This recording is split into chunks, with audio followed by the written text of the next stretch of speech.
دانیل کہنے لگا میں تو یہ سوچ کر ہی نروس ہو رہا تھا کہ اللہ جانے وہ کس مریت کے سوال پوچھیں گے، کس طرح کے سوال مجھ سے کریں گے کہ انٹرویو میں پاس بھی ہو پاؤں گا یا نہیں، میں ان سوالات کے جوابات بھی دے سکوں گا یا پھر نہیں دے پاؤں گا، یہی میں ابھی سوچ رہا تھا۔ لیکن تعجب کی بات یہ تھی کہ حیرت انگیز طور پر میں ان کے سوالوں کے جواب پورا اعتماد اور صحیح جواب ان کو دیتا رہا۔ اور پھر جب مالک کی زبان سے یہ لفظ ادا ہوئے کہ mister Daniyal you are selected,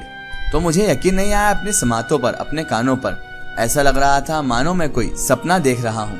اور اگر وہ خواب تھا تو وہ تعبیر اس سلیکشن لیٹر کے روپ میں میرے ہاتھ میں تھی۔ اس نے لیٹر کو ہاتھ میں رکھ رکھا تھا اور میرے سامنے ہی میرے بیٹے دانیال نے اس لیٹر کو اپنے ہاتھ میں لے کر چوم لیا۔ اسی لمحے میرے دل نے غیاث الدین کو اپنی اتھاہ گہرائیوں سے یاد کیا کہ غیاث الدین بھائی کا ہی کچھ نہ کچھ اس میں مسئلہ ہے، ورنہ میرا بیٹا اس طرح سے سلیکشن نہیں پاتا جس طرح سے ابھی اس کا سلیکشن ہو گیا تھا۔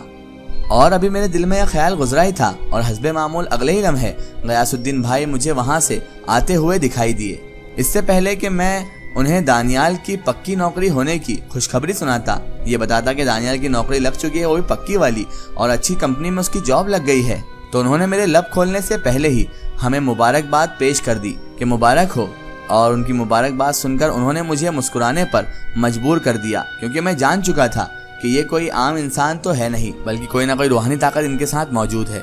اب ان سب چیزوں کے مد نظر غیاث الدین صاحب سے میرے دل کی انسیت اتنی زیادہ بڑھنے لگی کہ ہر دکھ سکھ کا انہیں میں ضرور بتاتا، اور ہر دکھ سکھ کے لمحے میں وہ ہمارے ساتھ ہوتے، اور ان سے میرا اس قدر مل جول ہو گیا تھا کہ دل چاہتا تھا کہ دل کا ہر سکھ دکھ انہیں میں ضرور سناؤں، انہیں میں ضرور بتاؤں کہ میرا سکھ دکھ کیا ہے، میں کس چیز سے پریشان ہوں، کون سی چیز مجھے ستا رہی ہے۔ یہ سب باتیں غیاث الدین بھائی سے کرنے کو ہمیشہ میرا دل چاہتا تھا، لیکن اس کی نوبت ہی نہ آتی، کیونکہ وہ میرے یا میرے بیوی بچوں کے دکھ سکھ سے خود ہی واقف ہو جایا کرتے تھے۔ انہیں بتانے کی بھی ضرورت نہیں پڑتی تھی کہ ہم پریشانی میں ہیں، پتہ نہیں کیسے، پر انہیں معلوم پڑ جاتا تھا اپنے آپ ہی۔ لیکن ایک بات ان سب چیزوں کے درمیان طے تھی کہ مجھے اب غیاث الدین بھائی کی بہت عادت پڑ چکی تھی، اسی لیے جب بھی وہ ایک مہینے کے لیے غائب ہو جایا کرتے تھے یا کئی مہینوں تک جب نہیں دکھتے تھے تو میرا دل بہت زیادہ پریشان ہو جایا کرتا تھا کہ غیاث الدین بھائی کہاں چلے گئے، کیا وہ اب ہمارے لیے نہیں آئیں گے، مجھے یہی لگا رہتا تھا بار بار۔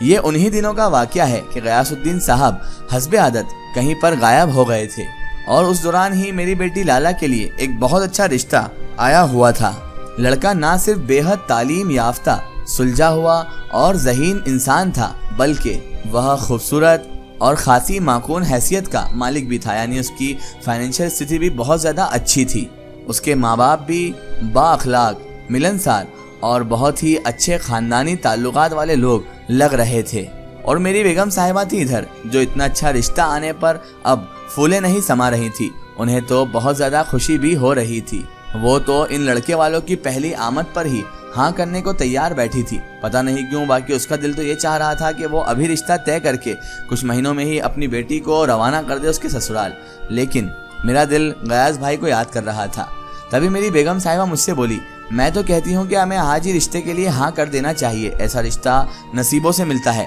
اور ہماری بیٹی کے لیے ایسا رشتہ آیا ہے، مطلب ہم بہت خوش نصیب لوگ ہیں، ہماری دعائیں رنگ لائی ہیں، ایسے رشتے نصیب سے ملتے ہیں۔ تبھی اللہ تبارک و تعالیٰ نے ہمارے لیے، ہماری بیٹی کے لیے ایک ایسا رشتہ بھیجا ہے۔ بیگم کی اس بات سے تو اگرچہ مجھے بھی اتفاق تھا، مجھے بھی یقین تھا کہ میری بیگم سچ ہی کہہ رہی ہے، لیکن شروع دن سے ہی میری عادت رہی تھی، شروع سے ہی میری عادت تھی کہ میں نے جلد بازی سے کسی بھی معاملے کا فیصلہ نہیں کیا ہے۔ آج تک جلد بازی کسی بھی معاملے میں نہیں کرتا تھا، مجھے تو جلد بازی پسند ہی نہ تھی، اسی لیے میں نے ان لڑکے والوں سے سوچنے کے لیے مہلت طلب کر لی۔ ظاہر ہے بیٹی کا معاملہ ہے، آپ بے شک اپنے دل و دماغ کی متعین طور پر تسلی کر لیں، آئندہ ہفتے ہم پھر تشریف لے کر آ جائیں گے۔ لڑکے کے والد نے خوش اخلاقی کا خوب مظاہرہ کیا، میں نے اور میرے بیٹے نے اپنے طور پر انتہائی تسلی بخش چھان بین کرنا شروع کر دی۔ ایک ہفتے کی تفتیش کے بعد ہمیں اچھا خاصا امید والا ہی رسپانس ملا، یعنی ان کی تلاش جب جاری گئی ہم نے تو اچھا خاصا رسپانس ملا، اچھے لوگ ہی ثابت ہوئے وہ